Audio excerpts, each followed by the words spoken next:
10वीं कक्षा के NCERT स्वयंमुखी की किताब से संस्कृत की जो किताब है सूची पर्यावरण प्रथम पाठ है। इसको मैंने आधा पढ़ा दिया था तुम्हें, तो आधा का मतलब 3 श्लोक तक मैंने पढ़ा दिया था। तो आज तीसरे श्लोक के आगे चौथे श्लोक से हम शुरू करेंगे। पहले पाठन करेंगे, उसके बाद इसकी मीनिंग जानेंगे और फिर हम हिंदी अनुवाद समझेंगे। इसमें पहले पढ़ा है किंचित काल न माम अस्मान् नगरात् बहुदूरं प्रपश्यामि ग्रामान्ते निर्जन नदी पयः पूरम एकांते कांतारे क्षणमपि मे स्यात् संचरणम सूची पर्यावरणम। तो इसके आगे पढ़ेंगे। कंचित मतलब कुछ, काल मतलब समय, न मतलब ले चलो, माम मतलब मुझे, अस्मान मतलब इस, नगरात मतलब नगर से, बहुदूरम मतलब बहुत दूर, कुछ समय के लिए मुझे, क्योंकि कभी इसमें परेशान है ना कि पर्यावरण बहुत दूषित है और यहाँ बहुत सारी मोटर गाड़ियाँ हैं, जो ये शहर और नगर का जीवन है ये बहुत जो है कठिनाई से भरा हुआ है। वो प्रकृति के गोद में जाना चाहता, जहाँ पेड़ पौधे हों, हरियाली हो, जहाँ पक्षी कलरव कर रहे हो, जहाँ शांति हो। तो कह रहा है कंचित काल, कुछ समय के लिए ले चलो मुझे, कहाँ, नहीं मतलब ले चलो मुझे, कहाँ ले चलने को कह रहा है, इस नगर से बहुत दूर, इस नगर से बहुत दूर ले चलो मुझे यहाँ से।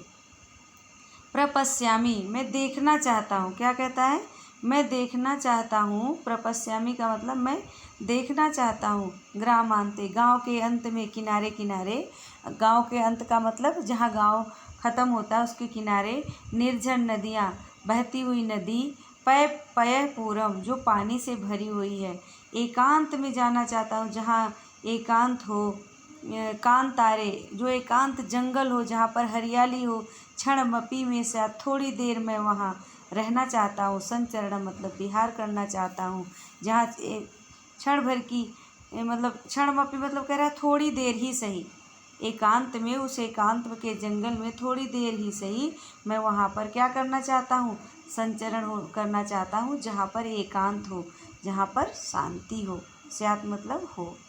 अगला 5वां पढ़ेंगे हम। हरित तरुड़ा ललित लतानां माला रमणीया कुसुमावली समीर चालिता श्यान में वर्णिया नवमल्लिका रसाल मिलिता रुचिरम सगमनम। हरित तरुड़ा मतलब जो हरे भरे हैं, तरुड़ा मतलब हरे भरे हैं वृक्ष, जो हरे भरे वृक्ष हैं। ललित लतानाम जिसके ऊपर चढ़ी हुई बेलें, ललित मतलब सुंदर लताएं, माला की तरह सुंदर लग रही हैं, यानी उस पेड़ पर माला ऊपर तक चढ़ी गई है। माला की तरह कौन चढ़ गया, लताएं चढ़ गई हैं।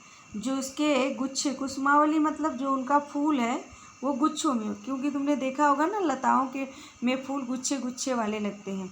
तो जो कुसुम वाली है, कुसुमावली मतलब उस लताओं में जो फूलों के गुच्छे हैं, जब समीर चालिता हवा के द्वारा हिलाए जाते हैं वो गुच्छे, श्यानमय वर्णिया कह रहे जो हवा के द्वारा वो बेलें हिलती हैं, उनके साथ फूल हिलते हैं, तो वो जो है अत्यंत पंक्ति में सुंदर लगते हैं। रुचिर संगमनम, रुचिर मतलब सॉरी यहाँ थे ना, श्यामने वर्णिया, तो श्यामने वर्णिया के मतलब वो मेरे लिए बहुत ही अवर्णनीय, बहुत सुंदर है, जिसे मैं देखना चाहता हूँ।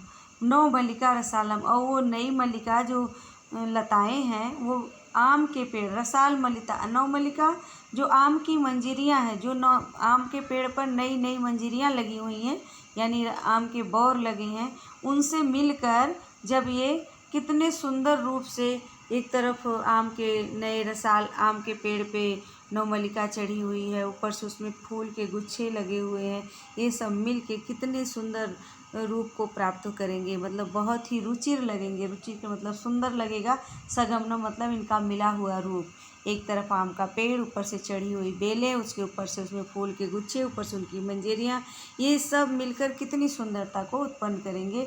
सूची पर्यावरण मतलब ऐसे शुद्ध पर्यावरण में हमें ले चलो, कभी ये इच्छा करता है और वहाँ जाना चाहता है। आगे पढ़ेंगे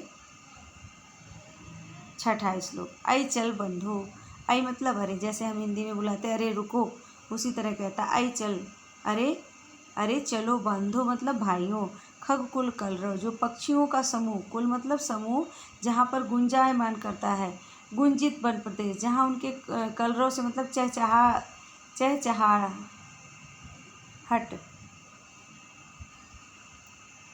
जहाँ उनके चहचहाट से गुंजित हो जाता है, मतलब हरदम गुंजायमान रहता है, ऐसे वन प्रदेश में ले चलो। ठीक है, ऐसे वन प्रदेश में ले चलो जहाँ पर पक्षी हरदम चहचहाते रहते हैं। पूर्व कलरव, यहाँ देखो वहाँ तो कलरव पक्षियों का है, लेकिन यहाँ कलरव क्या है, गाड़ियों के शोर का है। जो पूर्व मतलब जो हमारे इस नगर में जो ये शोर शराबा है, इससे भ्रमित लोग, संभ्रमित जने भी जो भ्रमित लोग हैं, मतलब जो परेशान हो चुके हैं, उनके लिए ये धैर्यशाली सुख का संदेश दो। चाकचिक्य जालम, जो ये चकाचौंध करने वाले यहाँ नगर में जाल फैला हुआ है। चकाचौंध क्या, रात में बिजली जल रही है, सड़क पूरा उजाले से भरी हुई है, बहुत सारी गाड़ियाँ जा रही हैं, रात में देखो टिमटिमाते हुए सब लाइट की बत्तियाँ कैसे दिखती हैं, तो यहाँ रात दिन का पता नहीं चलता, यानी चकाचौंध से भरा हुआ है। यानी बहुत सारी हमारे पास जो है हर तरफ जैसे बहुत भीड़ भाड़, बहुत चमक वाला ये जो नगर होता है। नो कुर्यात जीवितम सहरणम, कह रहा है ऐसा ना हो कि ये हमारे जीवन को ही हरण कर ले, ये चकाचौंध से भरी हुई दुनिया ऐसा ना हो। नो कुर्यात, ऐसा कहीं ना हो जाए, जीवित सहरणम, हमारा जीवन भी इसमें खो जाए और हम कुछ ना कर पाएँ और हम जीवन का असली आनंद ना ले पाएँ, हम प्रकृति को ना देख पाएँ, सब नष्ट हो जाए। तो इसलिए हम इस चकाचौंध वाले जीवन नगर से कुछ देर के लिए बाहर जाना चाहते हैं, प्रकृति के गोद में जाना चाहते हैं, जहाँ पर हमें शांति मिले।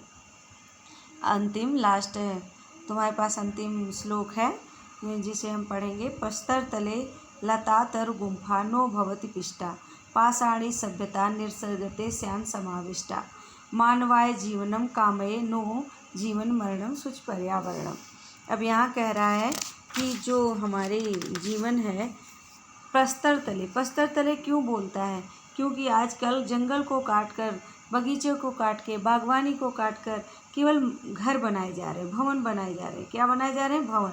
इसलिए कह रहा है जो भवन बनते हो ईंट पत्थर के तो बनते हैं, कह रहा है ऐसा ना हो उसके नीचे तला तरु गुम्फा, जो हमारी लताएं हैं, जो हमारी पेड़ हैं, जो हमारी झाड़ियां हैं, वो सब ऐसा ना हो कि सब पिस के ख़त्म हो जाए, सब पिस जाए। पाषाणी सभ्यता मतलब जो ये पत्थर बढ़ते हुए ईंट पत्थरों के का जो समाज चल रहा है, जो दुनिया चल रही है ना, इससे कहता है निसर्ग स्यान समाविष्टा, कह रहा ऐसा ना हो कि जो पाषाणी सभ्यता में हम सब भी समाविष्ट हो जाएं। समाविष्ट का मतलब मिल जाए, हम सब भी इसी में पत्थर बन जाएं, क्योंकि जो है ये कह रहा है कि ऐसा ना हो कि इसमें पीसकर पत्थर तल के नीचे बेल, झाड़ियाँ और हरे पेड़ पौधे सब खत्म हो जाएं और पत्थरों वाली सभ्यता से निसर्ग मतलब ये हमारी प्रकृति, निसर्ग मतलब हमारी प्रकृति ख़त्म हो जाए और हम भी इसी पाषाण में सम्मिलित हो जाएं। तो कहता मानव जीवनम कामयाय, हमें मानव के जीवन की कामना करना चाहिए। नो जीवनम मरणम, क्योंकि यह जीवन सिर्फ मृत्यु के लिए नहीं बना हुआ है, इसमें मनुष्य अब ईश्वर की बनाई हुई सृष्टि में बहुत अच्छे से अपना जीवन यापन करना चाहता है। इसलिए कवि जो है कहता है मानव जीवन कामय, मनुष्य के जीवन की कामना करना चाहिए। नो मर जीवन मरणम, क्योंकि जीवन सिर्फ मृत्यु के लिए नहीं है, इसलिए हम सिर्फ मृत्यु की कामना ना करें, इस पाषाणी सभ्यता में ना शामिल हों। चलो हम कहाँ चलें, सुंदर पर्यावरण में चलें, जहाँ पर तालाब, बगीचे, नदियाँ, पेड़, झरने आदि सब हों और वहाँ हम शांति से रह सकें। इस तरह तुम्हारा ये पाठ ख़त्म हुआ। इसमें 7 श्लोक है, पहले 3 श्लोक मैंने पढ़ाया था, अब ये 7 तक तुम इसको पढ़ लो, उसके बाद इसका क्वेश्चन आंसर भी कराऊंगी मैं, और इसे अच्छे से पढ़ लेना। 2 बार अगर तुम इसको देख लोगे तो तुम्हें सारी अर्थ समझ में आ जाएंगे और तुम इसे अच्छे से समझ भी जाओगे। ठीक है बच्चों।